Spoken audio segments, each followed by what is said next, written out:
Ja polttoainesäiliöitä tarvitaan maataloudessa, urakoinnissa, ihan kaikessa. Ja Infralinen osastolla niin aina iloinen Luusi, moi! Moi! Kuinka sun kesä startannut? Oikein hyvin. Nämä on nyt meidän toiset messut tälle kesälle, niin hyvin on kyllä mennyt ja ollaan kyllä saatu myytyäkin. Onko? Ei ole montaa paljon. tuntia Ei mennyt niin. okraan, niin monta oot itse myynyt? 2, ei kun 3. Oho. 3. Ja vauhti vaan niin Kyllä. kiittyy. Mikä se on, hei, kun ollaan maatalousympäristö, niin kun tullaan puhua säiliöistä, niin mistä ne haluaa aina asiakkaat jutella? No ne on nämä farmisäiliöt, eli nämä isot, mitä näkyy tässä esimerkiksi. Tämä 2,5 on ihan niin kuin selkeästi ollut suosituin tänään. Tässä paketissa niin löytyy tuossa pumput ja sitten siinä on letkut ja kaikki on yhdessä paketissa kuuluu. Ja tämä on polttoainesäiliöitä Polttoainesäiliö tämä nimenomaan, kyllä. Pääasiassa maatiloilla, eli sieltä sitten tankataan traktoria, puimuria, Jep. mitä lienee, niin turvallinen, eikä varmaan niin kuin valu Ei maaseudun luontoon. Jep, ei tarvi mitään valuma-altaita niin kuin peltisäiliöissä aikoinaan. Tämä itsessään on se valuma-allas ja tämä on sitten se säiliö. Joo. Eli, ja tässä paljon sanot, tässä on 5000 litraa. Tämä on 2500, mutta löytyy myös 5000 siitä seuraava. Joo.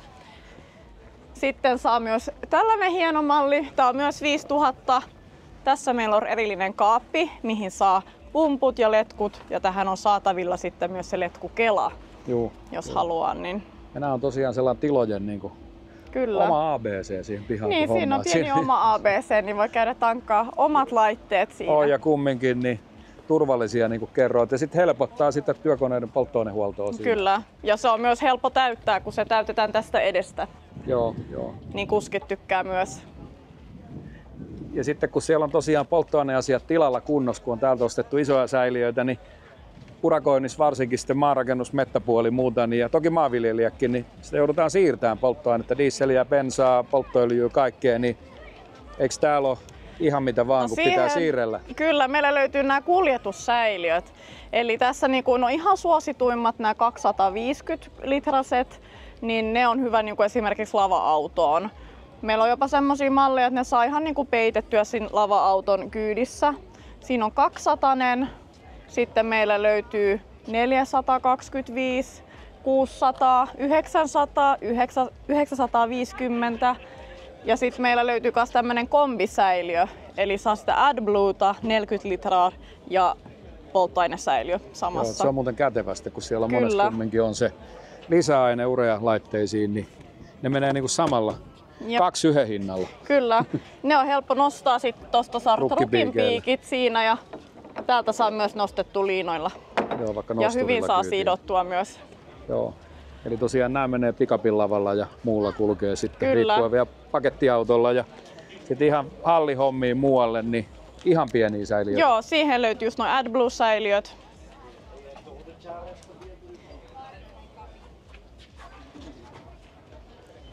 Sitten ihan noin bensiinisäiliötkin löytyy tuolla takana, vihreät ja dieselsäiliöt. Joo, eli eri kokoisia noita sitten, niin oltiin hallilla tai muualla. Niin... Tässä on tämmönen 100 litran mönkkiämalli. Siis tää on mönkkäri? Joo, mönkkärin kyytiin saa tämä hyvin sidottua sinne ja 100 litraa menee tähän. Ja pumppu kaikki mukana? Pumppu ja kaikki kuuluu siihen. On kiva lähteä safarille. No kyllä. Tai sitten mönkkiöllä aika usein viedään työkoneen vierelle. Niinpä. Tuolla saa niin kuin ensihätään polttoainetta. Ja tuommoisella vähän isommalla voi sitten vaikka venettä tankkaa. Tää on kans bensalle tarkoitettu 330. Joo. Eli ihan sama mitä tankataan, niin kyllä, Infralineilta löytyy säiliöt. Niin löytyy. Ja löytyy myös imurversiona. Sen saa myös silleen, että voi ostaa ihan ilman pumppuakin ja letkuja, jos haluaa. Tässä löytyy esimerkiksi 600 litrainen. Näin. Mutta valikoimaa ja sitten teillä on täällä säiliöt poikineen, niin saako näitä ostaa heti mukaan täältä? Täältä heti saa mukaan messulta. Me tuodaan se autolle asti.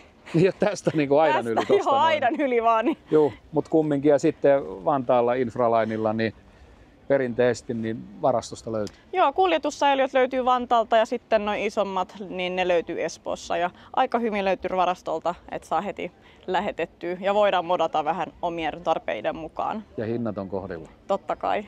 Nyt hei, kun messu jatkuu vielä, niin Lusi on täällä vielä perjantaina, lauantaina. Kyllä. Niin sun kanssa kannattaa tulla tekemään säiliökauppaa. Niin kannattaakin. Tervetuloa. Kiitos. Kiitos.